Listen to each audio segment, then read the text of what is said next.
نه تاسو ولا څوک شته، ټول بس یو غپ شپ جوړ شوی دی د چا چې سم مرزي د بس ماغه شروع کړی ده.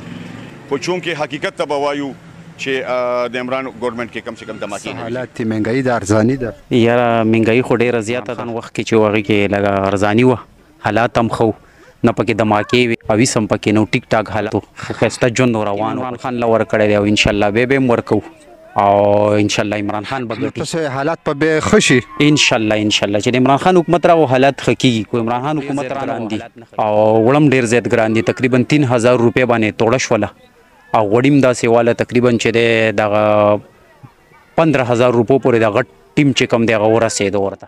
مهنګايي ډېره زیاته ده، چینی هم دا دی وګوره کم حد ته ورسېدله 150 روپۍ باندې 160 روپۍ باندې کیلو ده او ورځ په ورځ مهنګايي ده.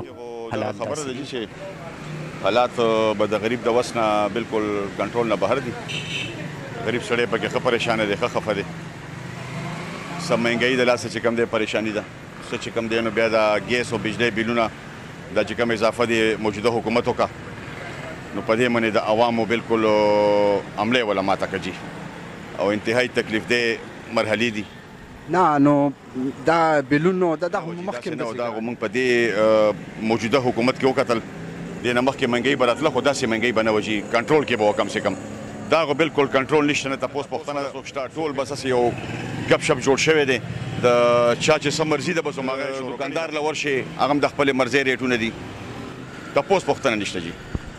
مطلب د انتظامی کمزوري ده او که رولز اف لا نشته څه وجه ده؟ او انتظامیه کمزوري هم ده، خو بل دلته رولز اف لا کم ده جي.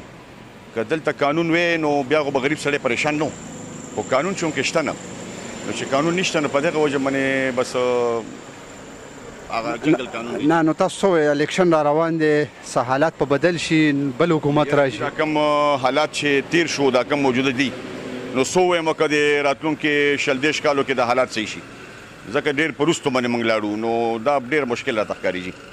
نو اوس څه وایې د اوټ په ذریعه اوس دا حالات په بدل شي او اوټ په چا له ورکړو؟ اول خو د الله تعالی وکړي چې الیکشن وشي ځکه چې د الیکشن اثرات خو موږ ته نه ښکاري چې دا کم حالات روان دي او دا کم طریقې سره نو الیکشن خو موږ ته مشکله غوندې ښکاري. نو څه ووایم که الیکشن وشي نو بیا به کتلی کېږي چې بیا به څه پروګرام وي. نو چا باندې مطلب امید دی چې کم پارټي به لیډ والي او چا له به اوټ ورکوي؟ امید خو چې کم دی نو به دې ټایم د الله نه دی او د دې پارټیانو خو کم سے کم امید زموږ نشته دی که هغه هره پارټي ده ځکه چې ټول هم وکتل نو مشکل راته ښکاري چې یو پارټي خلک عمران خان هم یادوي. نو عمران خان دا د چې عمران خان ګورنمنت کې به دا یو فرق موږ لیدلی و چې کم سے کم دا دماکې نه وي او دا نو ځکه چې دلته خو چې دا اوس موږ کم موجوده حالات وګورو زموږ په KP کې چې کم دی دا موجوده چې کومې دماکې وشوې نو بس راځي خلک هم د پښتون دا وینه تویي نو دا دماکې پکې کم سے کم نه وي. د عمران به دغه حکومت کې موږ دغه یو خبره لیدلې وه چې حالات یو ځای ګوره هغه مخکې ورځ چې کوم دی بلکې پرون باجوړ کې چې کومه دماکه وشوه جي نو دا بې ګناه غریبانان د وینو د پښتنو د وینې چې کومه توی شوه نو تاسو وګورئ دا د کوم ځای انصاف دی نو چې داسې حالات رواني نو ته به ملک څه وکړي او ته به الیکشن څه وکړي. خو چونکې حقیقت ته به وایو چې د عمران ګورنمنت کې کم سے کم دماکې نه وي جي.